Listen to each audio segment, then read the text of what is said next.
नमस्कार दोस्तों, मैं अंकुर उपाध्याय स्वागत करता हूं आप सभी का आपके अपने YouTube channel share market analysis में।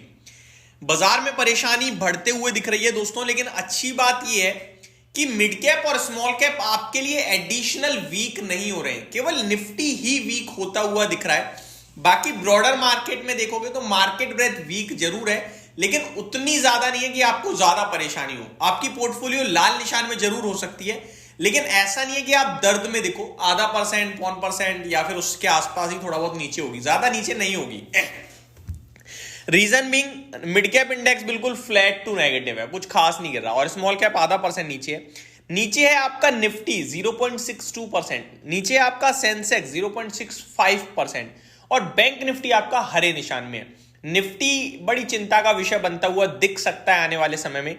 इनफैक्ट एक दो दिन में ही, आने वाले समय से बात करूं मैं तो, क्योंकि ये 200 SMA के नीचे इजीली ट्रेड कर रहा है, और इसके बारे में मैंने पहली वीडियो 10:30 भी आपके साथ डिस्कस किया था। अब आता हूं मैं टॉपिक पे। दोस्तों, जिस चीज का डर था वही हो गया, और उसी ने बाजार को तोड़ दिया। मैंने आपके साथ 3 दिन के लंबे वीकेंड पे लगभग 3-4 वीडियो तो बनाई होंगी, पर डे एक वीडियो मार्केट के एनालिसिस पे, जहां मैंने बोला कि हम लोग यहां से रिबाउंड करने चाहिए। लेकिन अमेरिका में नेस्डेक टूटा है, डाउ को हम फॉलो नहीं करेंगे, क्योंकि डाउ को हमने तेजी में भी फॉलो नहीं करा। नेस्डेक इंडेक्स में जो 2-2.25% की गिरावट आई है, उसके चलते भारतीय आईटी सेक्टर टूट सकता है, आईटी कंपनियों में प्रेशर रह सकता है, और अगर ऐसा हुआ तो आईटी का वेटेज अपने आप में काफी ज्यादा है, वो बाजार को नीचे गिरा देगा।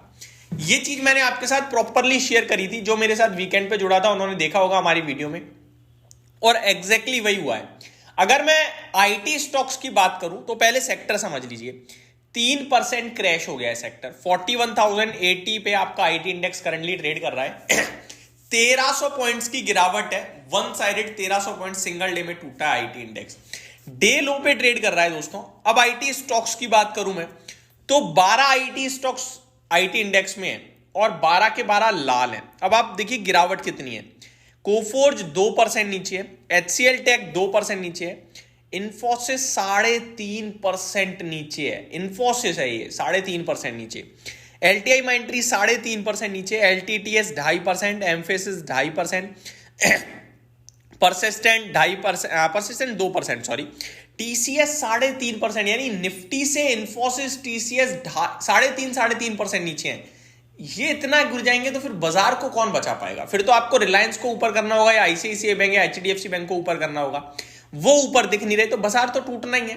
तो आज मार्केट से ज्यादा आईटी वीक हुआ है, जिसने मार्केट को नीचे कर दिया, और ऐसे पड़ाव पे निफ्टी खड़ा है कि इसको कोई भी नीचे करेगा ना तो इसमें अपने आप वीकनेस बन सकती है। तो ये थोड़ा सा टेंशन वाला माहौल बन रहा है दोस्तों। विप्रो 4.25% नीचे है। अगर अभी भी आपको लग रहा है कि भाई ऐसा कुछ नहीं है, मार्केट ही नीचे है, तो आप सुन लीजिए डेटा के लिहाज से। मैं आपको बताता हूं चीजें।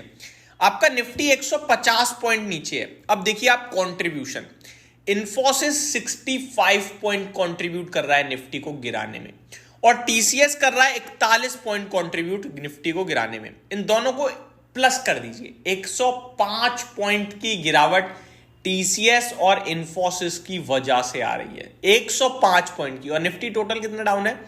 145 पॉइंट्स। तो आप कह सकते हो केवल 40 पॉइंट्स बाकी के स्टॉक्स गिरा पा रहे हैं निफ्टी को।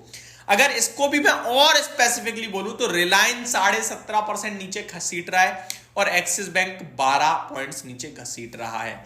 तो ये आपके लिए इस समय मार्केट को क्लियर कट दर्शाने का काम कर रहा है कि भैया आईटी नीचे है, बाजार नीचे नहीं है, और आईटी ने बाजार को नीचे धकेल दिया है। आज की पूरी कहानी यही है। हमें उम्मीद भी थी क्योंकि अगर आप देखें Nasdaq index life high hit कर रहा है, तो हमारे भारत में भी IT index life high hit कर रहा है। अब अगर तेजी इन दोनों में साथ हो रही है तो गिरावट भी साथ होगी।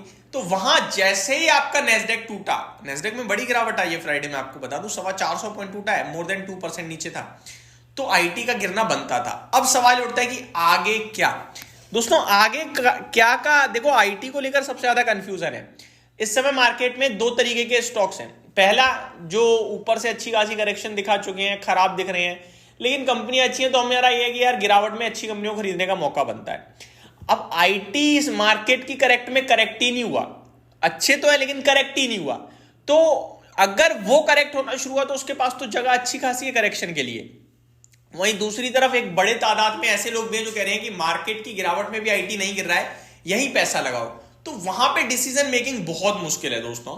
मेरे हिसाब से गिरावट का फायदा उठाना चाहिए। गिरावट में जो स्ट्रेंथ में है वो तेजी में शायद स्ट्रेंथ में रहे ना रहे पता नहीं, लेकिन मेरे को लगता है गिरावट में अगर जो स्टॉक्स टूट रहे हैं उन्हें एक्यूमुलेट किया जाए तो वो वेल्थ को बढ़ाने का काम करते हैं। तो मेरे हिसाब से वहां पे आपको ध्यान जरूर देना चाहिए। बाकी स्ट्रेंथ वीकनेस तो मोमेंटम ट्रेड के हिसाब से ट्रेडर्स पकड़ ही लेते हैं कहीं ना कहीं, और जो ट्रेड कोई कर रहा है वो तो गिरावट वाले ट्रेड में भी पैसा बना ही लेगा। तो ये आज का मेजर इशू है दोस्तों जो आपको बाजार को नीचे धकेलता हुआ दिख रहा है, आईटी इंडेक्स। बाकी स्टॉक स्पेसिफिक खबरें भी कुछ ज्यादा नेगेटिव आई हैं जिसकी वजह से कुछ स्टॉक्स बहुत टूट रहे हैं, जिसमें एक है आपका आईजीएल, एमजीएल, एक होनासा कंज्यूमर है, जिनके बारे में मैं अगली वीडियो में डिटेल में बात करूंगा, स्पेशली गैस डिस्ट्रीब्यूशन कंपनीज के बारे में। आईजीएल आपका दोस्तों 18% क्रैश हो गया है, 333 रुपए पे आ गया है। इन्वेस्टर्स की वेल्थ डिस्ट्रॉय कर दी यार, इन्होंने वेल्थ को डिस्ट्रॉय किया है। तो ये डिटेल्स थी दोस्तों। अभी के लिए अगली वीडियो में मिलता हूं आप सभी के साथ, गैस डिस्ट्रीब्यूशन कंपनीज की गिरावट पे बात करेंगे। चैनल के साथ बने रहिएगा। Thank you so much for watching this video. Have a great day guys.